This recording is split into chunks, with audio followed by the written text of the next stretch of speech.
It turns out, for once, Mike was actually telling the truth. Now, I was rather sceptical at first, and let's face it, who wouldn't be when you're faced with what looks like a grandad cruiser? But one little trip around the block and you will definitely be converted. And that's all down to this lovely 4-pot, 90-horsepower beauty. Now, unfortunately, it was in storage because the previous owner couldn't actually get these twin SUs tuned up properly. So that is my next mission. Phil, can you give us a hand? There you go, sir.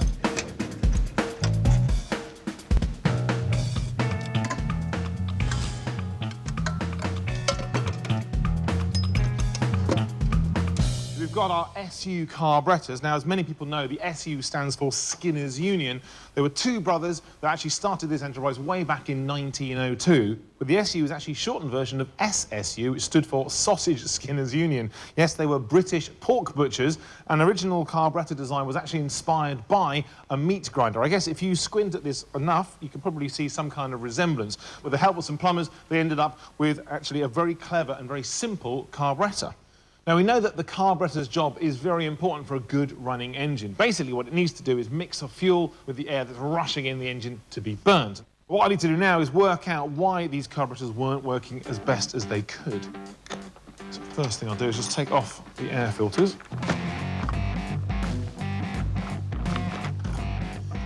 Okay, so we can now see what's going on inside our carburetor a bit better.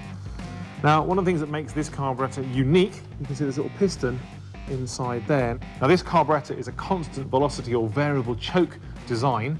Now, right now, obviously a small amount of air will be going through there, but what this carburetor does is actually keeps the speed or the velocity of that air at a constant rate. So, as more air goes in, as that volume increases, that piston raises up, and of course that orifice or choke gets bigger, therefore more volume can get through, but the velocity stays the same. Now, because they've removed one of the variables, it's much easier to meter the exact amount of fuel required by a certain amount of volume. Now, you still control the throttle with your little throttle cable there on your foot, but the carburetor does all the complicated math. So it's actually just like a modern-day fuel management system, but it's all mechanical and very clever. Now, its only Achilles heel is because it's measuring the actual volume of air rather than the mass. If you happen to be driving around on the top of a mountain where the air is thinner, then you will have to adjust your carburetor.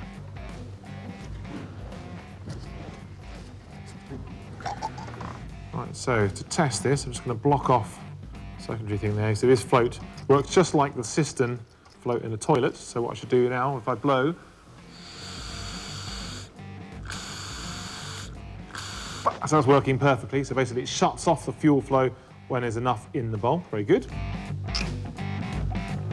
Well, that's interesting. You can see a little fuel line just here. It's quite badly crimped on both sides. Obviously it's been damaged.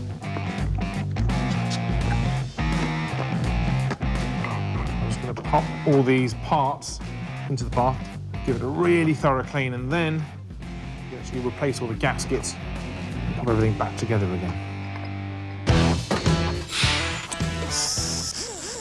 I've given the carburetor parts a really good clean, so now I can start reassembling with loads of new parts. This carb rebuild kit costs only $200 and a few hours to put in, and it will greatly improve our Volvo's performance. Now that I've rebuilt both carbs, it's time to tune and sync them so our little Volvo's engine lives up to its reputation. I'm just now going to set up the idle screw, so I'm just going to wind that all the way out and wind it in until I see a little tiny bit of movement, so I know it's touching. Great, and then I have to do one extra revolution.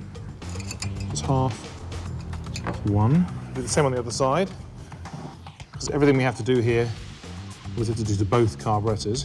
So right, with the idle screws set, we can now start the engine and start to balance everything up. So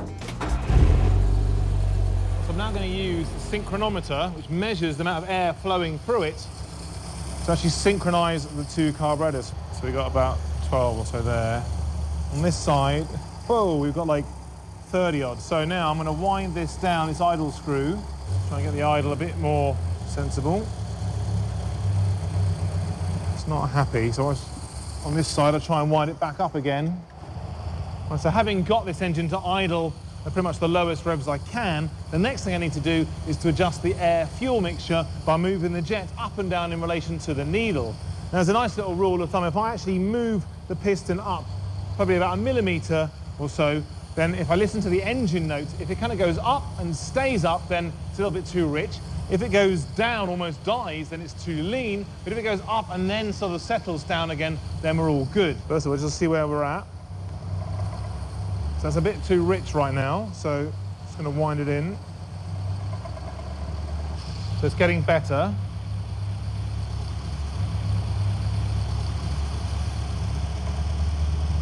Now, do you hear that? So it went up slightly and then dipped down again. So we're getting very close to where that one's happy. So I'm now going to move to the other side and try and get that to do the same sort of thing.